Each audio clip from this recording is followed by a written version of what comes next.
Well, I'm a hunting, I'm fishing, I'm trapping down that line.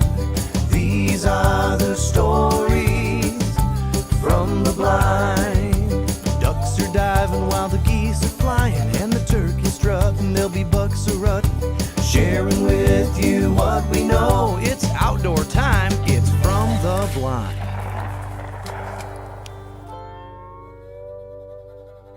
FromTheBlind.com is brought to you by Pintail Waterfowl, specializing in waterfowl calls and call-making supplies. BarbedHook.com, outdoor business web design. Monroe Truck Equipment, your nationwide leader in truck equipment and snow removal accessories. Pavor Outdoors, your source for Wildcat LED lighting. And also, R&R Outdoor Products, makers of the Turkey Slinger.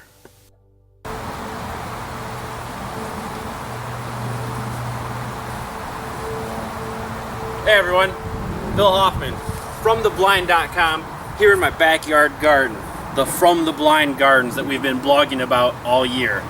It's harvest time. First couple weeks of July, things are really picking up.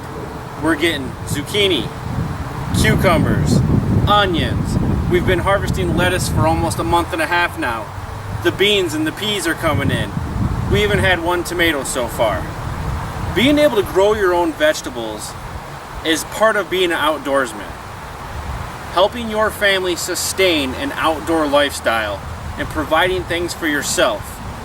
Nothing tastes better than that walleye fillet that you just caught out of the river when you combine it with some yellow zucchini from your backyard and some fresh diced herbs as well. I'm going to give you a quick tour here, as well as show you some pictures from our earlier harvest in the year. Thanks for checking out the video. I'm just going to go box by box. Here we have our yellow and white onions. Now they say onions are ready to pick and harvest when the tops bend over and turn brown. You can see they're bent over, that's for sure, and a lot of them are turning brown. We got some good size. You can see this one's about, the size of a baseball or so throughout. These onions will be pulled and dried. Some will be frozen and some will kept dry. Everyone's favorite, the tomatoes. We've only harvested one so far. It's still pretty early. In the front left corner right here is our celebrity. That's where we harvested from. And these will be turning up red in a few days, well, maybe a week or so. The rest of these are just taking off. These are early girls, which supposedly are supposed to, ripen before the others, but they haven't. But that's okay, because you can see it's producing great. Now I learned a little trick from another gardener. We all know the birds and the bees and how the bees are used to harvest or to pollinate. Well, tomatoes are self-pollinating. They use the wind. But in order to guarantee pollination, if you go up to a flower just like this, right here we have a little tomato flower, and all you gotta do is tickle it. Just like that. That knocks the pollen and everything around inside, and I hope you enjoyed your 20 seconds of tomato porn. On the back side we have my personal favorite, the Beefmasters, Beef Eaters. They're coming in pretty good as well.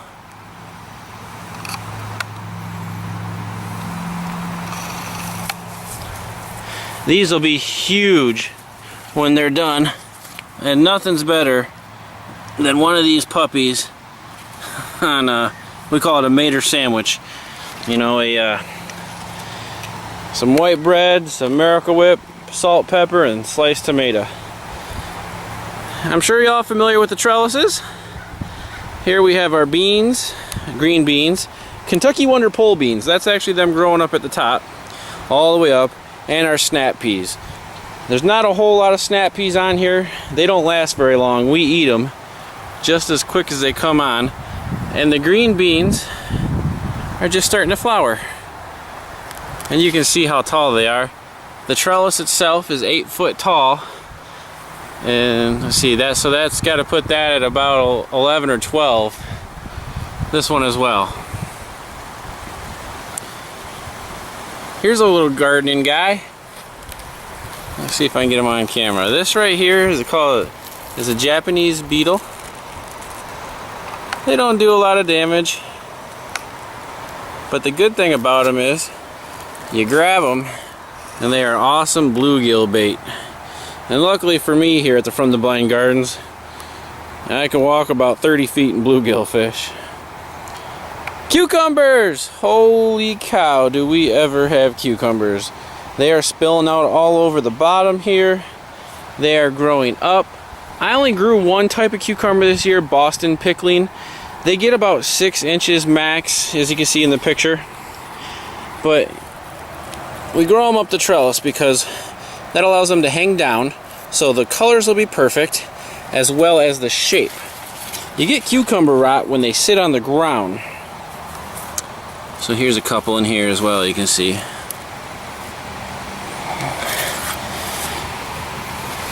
And even on this vine, you can see everywhere we have a flower will be a cucumber. They're just doing great. Our apple trees have been an experiment. This one is the Golden Delicious. We got it later in the year, planted it later after the frost, and it's putting on apples. As you can see here, pretty cool. Now this is a columnar apple tree, which means it'll only get that big around and about 9 to 10 foot tall. As is this red apple tree, which had tons and tons of blossoms, but we lost them when the frost came. I tried to wrap them up, just with no luck. Potato bags. Well, unfortunately, one of our red potato bags, the plants died. I pulled it. We got 5 little tiny potatoes. I'll show you a picture right here. And you ever heard of knee high by the 4th of July? Well, that's in reference to corn. And my corn is 7 foot tall. Now, if you've been following the blog, you know we've planted it 2 rows every 10 days. So you can see the gentle slope from left to right as the corn's maturing. And some of it's even tasseling. So pretty soon, I'll do an update on how to pollinate corn. We'll do some corn porn.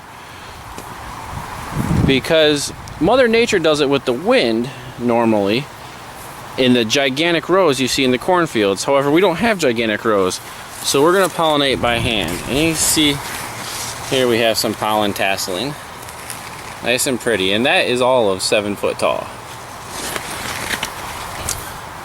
I'm going to move over here real quick. We've got our yellow squash and our green zucchini. Straight neck squash on the yellows, and the zucchinis are just black beauties. They've been great. We've been harvesting a bunch. Look down in here, you can see we got a bunch more yellows. Have a couple more days on them. Well, that one we might. I like them to be just a little bit bigger than this, and that's good for the 3 of us to eat. And the zucchini, the green zucchini, we've been picking a bunch. And the bees are all over in here. Everywhere you see a flower, you know you're going to get a fruit or a vegetable. Anyways, but there's a nice one right there, and a couple more growing that need a couple more days. One of our other Norland red potato bags here. Now the potatoes, you harvest them when the tops die. These were planted, I believe I'd have to look it up in the blog, but I believe first week of April, so they're just about full maturity. The only peppers I did this year were jalapenos, and here they are. They're doing great. My father-in-law Doug will be happy. Holy potatoes. Yukon Gold potatoes. You can't even see the burlap bag hardly right there that I used to grow them up. Now those are planted a lot later than the Norland Reds, so we know that those will be harvesting later. Let's pull a carrot up. Let's see. Let's get right down in here. Right here. Carrots are one of my favorite things to harvest, just because you never know what you got down there, and it's so fun. These are a shorter variety of carrots. They're only about 5 to 6 inches long, And how you harvest a carrot is you just pull it up just like so. And there we go. That'll be a good eater. Just like that. If I had a rabbit, I'd feed them the tops because they love the tops. Here we have another little jalapeno plant. It is flowering, but it's a little behind its brother. Was able to save one. Oh, sorry about the camera work there. I was able to save one banana pepper plant. This plant was just down to one branch. I mean, in no leaves. I went ahead and switched it up, fertilized it, and it came back to life. Broccoli and lettuce. Not much to show you left on the lettuce. Lettuce is a cool weather crop. We are still eating it and pulling it because the broccoli is keeping it shaded. Broccoli we have harvested. Here's some pictures of that. Now, when you harvest the main head, you get a bunch of offshoot heads. You can see them all here. Now you can combine all these for a great meal. And we're just letting them grow up. And you can see right here, right there where the first head was. But lots of good stuff still left to eat on them. Even something as small as that right there is going to blossom up and grow up. And we still have some lettuce down back in here, you can see. And here's some romaine right here, and we'll be getting that out of there pretty quick here.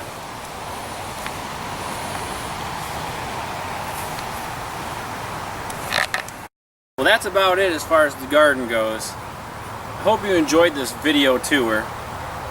We'll do some more once the tomatoes get ripening and once we start actually pollinating corn.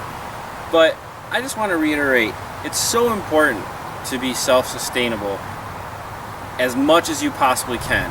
It does not take that much time and effort to do this. It does not take that much money to do this. That onion bed will provide me with 160 onions. I paid $4 for the sets. That's it. 160 onions for $4. The seeds and the corn are even cheaper. Corn will be 164 ears for $1.99. I don't care what farmer's market you go to, you cannot beat the price as well as the satisfaction of knowing you grew it yourself. Thanks for checking out FromTheBlind.com. If you like my shirt, you can see our products, t-shirts, decals, hoodies, and hats all on the FromTheBlind.com store. And again, thank you for watching the video. Get out there. It's not too late if you haven't planted something yet. Still grow broccoli, you can still grow lettuce, and you can still grow squash, amongst many other things. Carrots, radishes, and you can start your garlic for next year. There's lots of things that can be planted right now, this time of the year, and you can enjoy an early fall harvest here in the Midwest. Thanks for checking out FromTheBlind.com. Like us on Facebook, follow us on Twitter. Have a great day.